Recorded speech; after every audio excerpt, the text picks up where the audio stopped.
fait, être courageux, c'est pas de pas avoir peur, c'est pas de jamais être ridicule, c'est pas de jamais s'exposer au regard des autres. Être courageux, c'est d'avoir peur de le faire, mais de le faire quand même. Aujourd'hui, on est avec Hervé Leroux. Hervé qui a été timide maladif jusqu'à 30 ans, âge à partir duquel il a commencé à vivre et s'est débarrassé de la timidité. Et maintenant, Hervé aide les gens timides à aller mieux en les accompagnant avec des formations et du coaching. Salut Hervé, comment vas-tu? Baptiste, moi ça va très bien. Tu as fait toute la présentation, du coup j'ai aucun boulot à faire. Voilà, c'est ça. Je te coupe l'herbe sous le pied. Quand je suis arrivé à 29-30 ans, j'ai fait une grosse dépression en fait. Parce que je me Ouais. suis dit, j'arrive à 30 ans, j'ai rien fait de ma vie, j'ai jamais eu de copine, j'ai presque plus d'amis, parce qu'en fait j'avais un groupe d'amis qui était assez soudés, et ils avaient commencé à déménager, et du coup je m'étais retrouvé tout seul, je bossais pas depuis 4-5 ans, parce que idem professionnellement, c'était pas terrible la timidité pour Mm. m'épanouir. Ouais, ouais, ouais. Et du coup, en fait, je me suis retrouvé face à ce mur-là de dire, bah voilà, là clairement, tout ce que j'avais mis sous le tapis depuis des années, parce que je me mentais à moi-même, pas mal quand j'étais timide, je me disais, bah, si je ferme les yeux et que je regarde pas, peut-être que ça va passer. Et ça ne passe pas tout seul en fait, Bah, malheureusement. en fait, ça peut passer à l'adolescence, ça peut passer même on va dire, jusqu'au moment où tu arrives dans la vie active. Tu as des gens que Ouais. ça se débloque quand même, ça peut se débloquer sur le tard. Mais en gros, si tu bosses déjà et que tu es encore toujours aussi timide, il y a quasiment aucune chance que ça se débloque tout seul. Et du coup, en fait, j'ai commencé par des petites actions. Alors, ce que j'ai commencé à faire, moi, c'était, je me suis dit, juste un petit truc, c'était une remarque qu'une amie, la copine d'un pote, en fait, m'avait dit. Et m'avait dit, en fait, vu que tu vois, je suis maigre comme mec, à l'époque, j'étais hyper complexé. Du coup, je m'habillais avec des habits qui étaient 3 fois trop grands pour moi. Tu vois, je choisissais les trucs baggy en L ou XL. Et du coup, elle avait fait une remarque en disant, bah ouais, il y a des mecs maigres qui pensent qu'en s'habillant large, ça va cacher, mais au contraire, il faut qu'ils mettent des trucs cintrés, il faut qu'ils mettent des trucs bien à leur taille pour se Ouais. mettre en valeur. Et du coup, vu que moi, j'étais en détresse à ce moment-là et je recherchais une bouée, un truc auquel m'accrocher, je me suis dit, tiens, pourquoi pas essayer ça. Ouais, ça te fait un premier truc faisable. Voilà. Euh, Mais même si c'était faisable, mais c'était dur pour moi parce que aller dans Ouais, une boutique, c'était impossible pour moi, en fait. Aller dans une boutique et ouais, sous le regard des vendeurs, c'était un truc qui était très, très, très compliqué. Donc, même ça, il a fallu que je mette des étapes. D'abord, d'aller en supermarché, tu vois, essayer dans les cabines en supermarché, déjà, c'était dur. ouais, ouais, j'imagine, ouais, t'as le regard du vendeur directement qui, Voilà, c'est son ça. Mais attention est sur toi et il te questionne. complètement. En fait, plus la boutique est petite, plus tu sens le regard du vendeur. Et du coup, le truc qui était bien, c'est que ça m'a permis d'y aller progressivement, quoi. J'ai commencé par les grandes surfaces où là, bon, tout le monde s'en fout, Oui, ou pas. Euh, Quand je me suis senti un peu plus à l'aise, du coup, je suis allé dans des boutiques un peu plus petites et puis comme ça, j'ai resserré. Et après, je me suis pas mal servi des interactions avec les vendeurs au début pour progresser. Ouais, toi, t'as une analogie pour décrire la timidité que j'ai trouvé vraiment cool dans une de tes vidéos, c'est de la voir comme une petite souris. ouais, comme un Une petit animal sauvage, ouais, complètement. Et un petit animal du coup qu'on va vouloir essayer de d'attraper, sauf que ce que j'aime bien avec cette image, c'est que tu expliques que d'essayer de lui courir dessus directement et de l'attraper et de faire en fait des gros efforts ponctuels, ça ne mène à rien. Et Mm. du coup, c'est vrai qu'il faut y aller au début, il faut y aller très progressivement, quoi. Si tu vas d'un coup, c'est comme je te disais avec comme tu disais avec le petit animal, la petite souris que tu essayes d'attraper, si tu cours dessus direct frontalement, elle va se barrer et puis tu Ouais. vas te faire tout con derrière. Donc là, c'était vraiment des petites. On va approcher en loose day, tu vois, par différents angles différents, On sans regarder encercle la souris.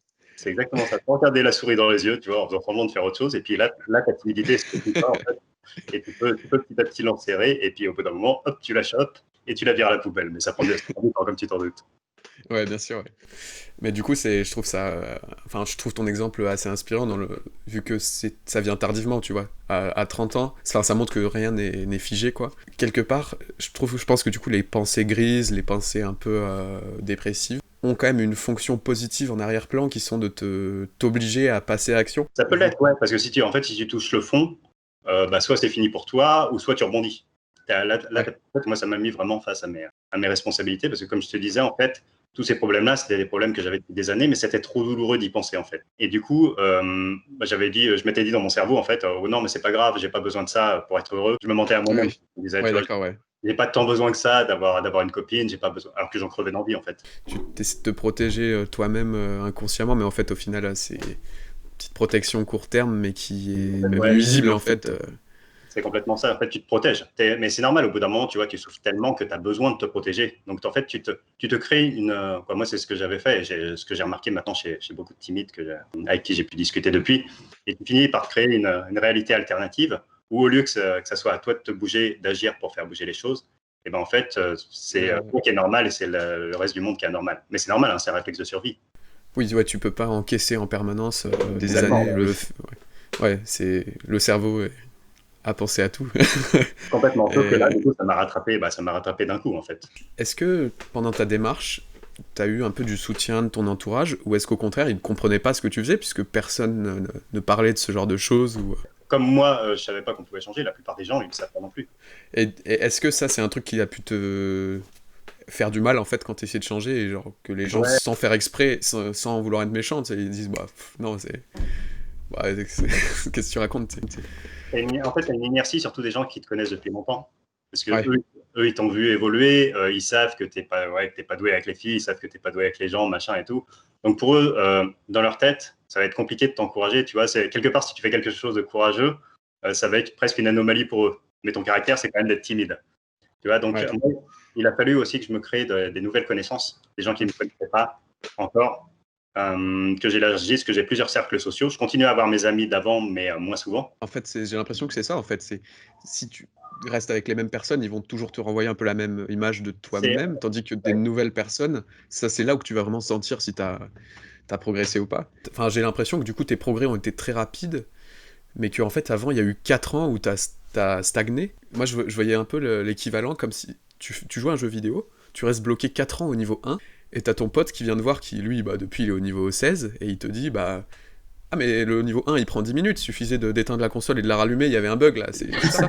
Et toi tu fais putain, c'était juste un bug, mais j'étais pas censé rester bloqué là dans le script, tu vois. complètement, ouais. Euh, Mais le truc, c'est que, en fait, si tu sais pas qu'il y a d'autres niveaux après le niveau 1, et si tu sais pas que tu peux vraiment le battre, ce boss, à la fin du niveau, bah pour toi, peut-être que c'est trop dur, en fait. Tu vois, tu te dis, ce jeu, il est impossible. Parce que juste, t'as pas compris, tu vois, qu'il y avait une technique, il y a une technique tout con, faut sauter sur un bloc à un endroit pour le truc, et tout le monde l'a compris, sauf toi, quoi. Et tu vois tout le monde qui arrive, sauf toi, mais personne te dit, bah ouais, en fait, personne te le dit. Si personne t'aide, c'est pas par méchanceté, hein, c'est juste que les gens, ils le oui, savent pas. Puis ils comprennent pas ce que tu dis. eux ils l'ont passé en 10 minutes le niveau 1, ils se doutent pas que ça peut être aussi... Tu vois, ils s'en souviennent même pas, en fait, parce que la plupart, ils l'ont passé quand ils avaient, tu vois, la première copine, la plupart des gens, ils l'ont à 13 ans, 15 ans, 17 ans, tu vois, si tu prends du retard par rapport à l'âge normal, tu vois, parce que je crois que la moyenne, ça doit être 17 ans pour un premier rapport sexuel, si on parle de ça, bah, quand tu arrives à 20 ans, tu commences à te sentir nul. À 23, 24 ans, je dois être vraiment horrible, tu vois, je dois être vraiment repoussant. Et quand tu arrives à 30 ans, bah, tu te dis, en fait, je suis un cas désespéré. Tu stagnes, mais en même temps, dans ta tête, plus le temps passe et plus tu te sens nul, en fait. Si tu n'avances pas, tu finis par reculer, quoi. Tu vois, si tu es en bas de l'Everest, tu regardes en haut, tu dis le sommet, ben, j'y arriverai jamais. En fait, la plupart des timides, ils se disent ça. Ils se disent, non, mais être à l'aise avec les autres, parler devant un public, j'y arriverai jamais. Parce qu'ils regardent le sommet d'en bas. Et du coup, ça paraît super loin. Alors que si tu te dis, bon, allez, je mets mes chaussures et puis j'avance, bah, j'avance un peu, là. Je vais sur le chemin et puis je fais un petit kilomètre, quoi. Et bah, une fois que tu as fait ton petit kilomètre, tu fais, bon, allez, je peux en faire un deuxième, quoi. Je peux en faire un troisième. Bah, au bout d'un moment, tu te rends compte que tu as bien avancé et tu regardes derrière et tu as la vue et tu es déjà super haut. Tu es plus haut que la plupart des gens qui sont encore en bas à regarder en haut et à se dire, ah, c'est trop. Oh, Et le truc qui est excellent une fois que tu prends cette habitude-là, c'est qu'en plus, alors que tu le fais pas du tout pour ça, mais au bout d'un moment, tu vois, les gens quand tu étais timide, tu jalousais, tu disais, waouh, ces gens, ils sont extraordinaires, ils arrivent à faire ça, ouais. ça. Bah, au bout d'un moment, tu vois, quand tu te retournes pour voir le paysage, en fait, tu es plus haut qu'eux. Et tu te dis, bah, ouais, en fait, vu que je suis parti de plus bas et que j'ai dû me poser plus de questions, bah, j'ai développé des outils, tu vois, j'ai développé plus de capacités. Et aujourd'hui, je continue à avancer alors que, bah, tu vois, ils étaient à un bon niveau, mais ils n'ont pas eu à se challenger. Et du coup, Ouais, bien sûr, ouais. Donc finalement, t'as presque une chance, enfin, tu peux voir de l'opportunité, quoi, dans la difficulté, dans le sens où c'est vrai que t'as tes potes qui devaient être moins timides que toi, mais quand même pas non plus avec ouais, le super pouvoir, voilà, ouais. qui maintenant bah, le sont juste toujours au même niveau, parce qu'ils ont eu aucune raison d'apprendre, enfin de... C'est ça le truc. Les seuls exemples en fait d'anciens timides que tu as qui sont connus, c'est des gens qui sont devenus hyper extravertis, qui ont voulu prendre une revanche en fait sur la vie, qu'on fait Ouais, qui parlent devant des stades, des trucs comme ça. Et en fait, tu peux juste te contenter si tu veux d'avoir une vie normale. Tu vois, j'aurais pu m'arrêter avant. J'avais pas besoin de voyager là. C'est juste parce que ça me faisait kiffer. on se dit, bon, c'est le confinement, c'est peut-être pas le moment idéal, quoi, pour s'y mettre. Toi, t'as fait diverses formations, du coup, sur ton site web, Ouais. sur plus différents thèmes, donc la timidité en général, plus après côté conversation, côté langage corporel. Et du coup, actuellement, ta formation langage corporel, tu l'as mise à disposition gratuitement pendant une durée là, limitée, c'est ça? Oui, oui, oui. En fait, je l'ai mis en accès gratuit pendant le confinement. Parce que je me dis que c'est une période, tu vois, où tu as pas mal de gens qui vont, qui peuvent être tentés, justement, comme tu disais, de se laisser aller, de rien faire. Et puis le langage corporel, c'est un truc que tu peux bosser seul. T'as pas spécialement besoin d'être en face des autres, tu vois, pour commencer à travailler ta posture, pour t'entraîner, pour réfléchir à comment te tenir. Et du coup, je me suis dit, ça pourrait être cool si je mettais ça en cadeau, voilà, pendant la durée du confinement. Donc, je sais pas si ça va durer 4, 6 semaines. J'espère pas trop longtemps.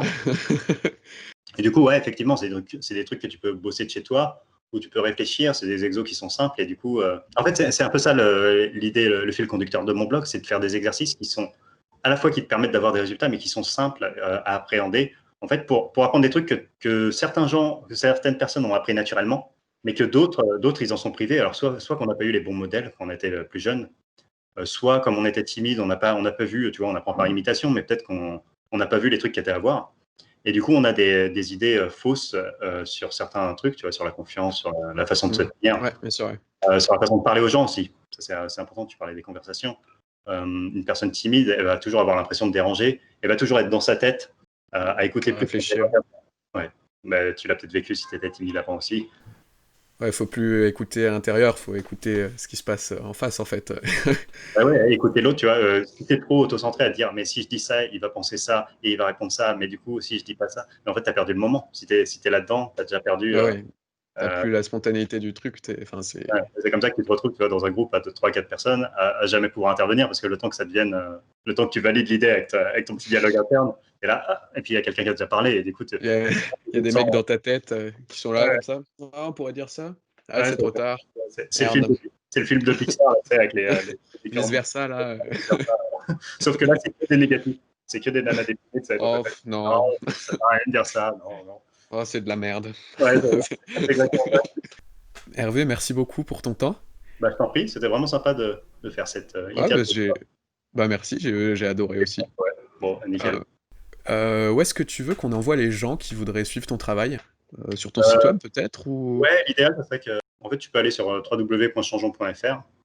Ouais, changeons.fr. Changeons.fr, ouais. Et puis là, sur la page d'accueil, tu as un formulaire pour t'inscrire à la newsletter. Ouais. Du coup, dedans, je donne des conseils gratos régulièrement. Moi, j'aime bien écrire en fait le format mail, j'aime beaucoup. C'est pour les gens qui regardent ça avant la fin du confinement. Il y a la formation gratos aussi. Qui est récupérable pareil sur mon blog dans l'espace formation. Ça s'appelle Langage corporel charismatique. Je peux mettre le lien directement de la formation en elle-même. Ouais. Ok, ouais, je ferai ça alors du coup. Enfin, je mettrai les deux. Puis... Ok, ça roule. Puis les gens cliqueront là où ils veulent cliquer. Exactement. Ça roule, je te dis à bientôt. Salut. À plus, ciao. Vous pouvez trouver la version complète de l'interview sur Spotify et sur toutes les applis d'écoute de podcast. Si elle vous a plu, vous pouvez la partager à une personne que vous connaissez à qui ça pourrait être utile. En attendant, je vous souhaite une bonne journée, hydratez-vous bien, c'est très important, et aussi ne consommez peut-être pas trop de sucre car pour la santé, c'est pas idéal. Pareil pour le sel car ça peut boucher les artères et en fait vous pouvez mourir après. Donc autant ne pas trop saler ses plats. C'est le petit conseil. Par contre, je vois pas où est le rapport, donc on va peut-être arrêter de parler de ça. Vous allez arrêter quoi. C'est chiant, bon allez, je me casse. À la prochaine.